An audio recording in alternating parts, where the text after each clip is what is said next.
tenet at FERC of beneficiary pays. So the person who is reaping the benefit of the new line, the new generation, should be borne the costs of that infrastructure upgrades, and we take that seriously. And that means that the people who are building these centers and using them for all these important purposes, they're willing to put down the money to build their generation. Arkansas ratepayers, businesses are not going to be building those costs either. That's a core tenet of when the president brought the governors from PJM together to agree on what the rules of the road are in the Ratepayer Protection Pledge, and I applaud the governors for coming together in a bipartisan manner with the president in doing so. And that has been something that's been expanded. That's been something that's been agreed to by all the major hyperscalers, and that these costs in which they're going to incur, they're going to be assigned to. And it's something that we're going to hold them to. It's something that the states need to hold those hyperscalers accountable for on the retail level. And I think it's an all of the above approach as it relates to assigning costs to the data centers themselves. Which those hyperscalers right now are perfectly willing to do. They're willing to make those investments. Absolutely. Ms. Sweat, I see you nodding your head. You've had conversations with them, I presume. Yes, sir. I have met with many hyperscalers who are at a minimum willing to pay all the costs associated with their interconnection, and many of them are going beyond that and offering to subsidize the community with additional infrastructure programs or even bill subsidies. I think the CEO of one of them said that even if they spent a few $100 billion more than was necessary, in retrospect, it was a worthwhile investment. Mr. Rosner, I see you nodding your head. I completely agree.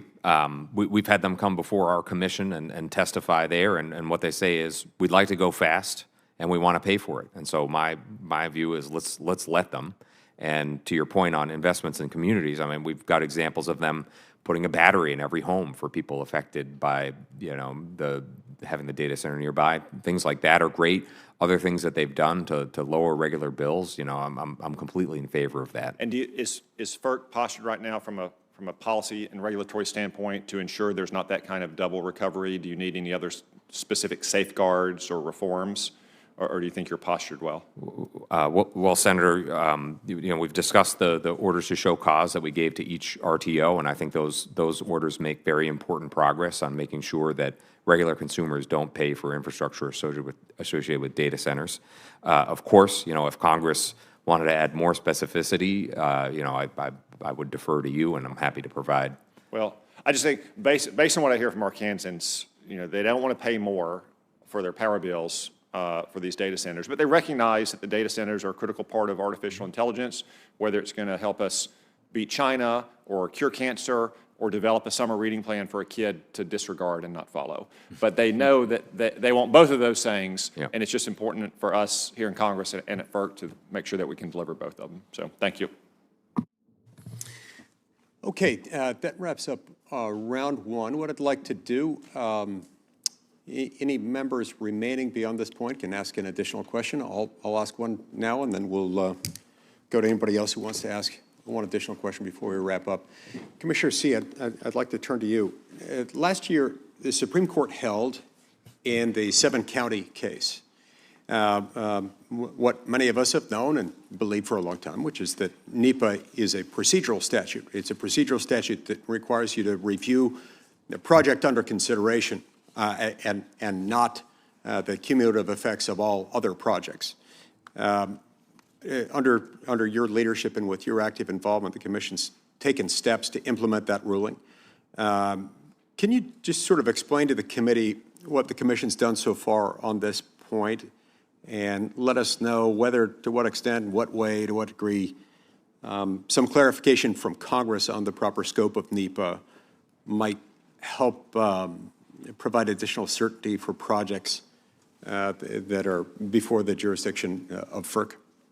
Absolutely, Senator. I'm really happy to talk about that. I welcome the 7 counties decision, and for the simple reason that ambiguity in NEPA and other environmental statutes and the litigation that comes from it is the biggest source of delay in getting needed infrastructure across the finish line. So, of course, we have important environmental responsibilities. We take that seriously, but we're not doing our job to the American people if those duties balloon beyond what the statute actually requires.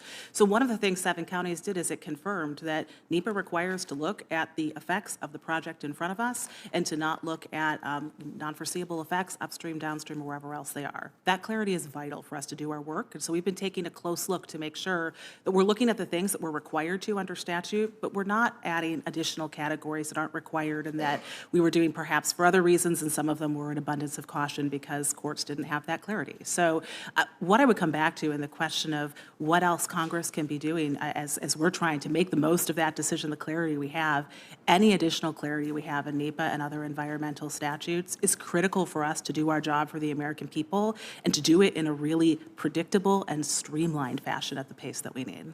That's a great point, and NEPA has worked. One of the reasons we know it has helped is because a lot of other countries have followed it. But from my ability to observe what other countries have done with it, they've captured the benefits of NEPA without replicating what it has become here, which is the additional delays, something that other countries have wisely avoided replicating. And what we've seen from that is that they're able to still capture and maintain the benefits of environmental review without having the years-long or many decades-long delays that don't materially advance any environmental interest. Senator Heinrich, any other questions? Senator King? Okay. Well, I want to thank each of you for being here.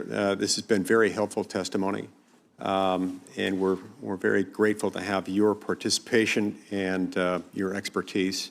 This is a commission with a very interesting and increasingly important array of responsibilities, and so I appreciate your service. Any senator who wants to submit questions for the record may do so. The deadline for submitting those questions will be at 6 p.m. Tomorrow. That is Thursday, July 23rd. Senators also will have until 6 p.m. this coming Wednesday, July 29th, to add statements for the record with regard to today's hearing. Mr. Chairman, I Yes, sir. wanted to add one comment. I Yeah. just wanted to reiterate what I said at the beginning, and that is to thank you for the work that you've been doing. And anybody watching this hearing, I would defy them to say which of you is a nominee of which party.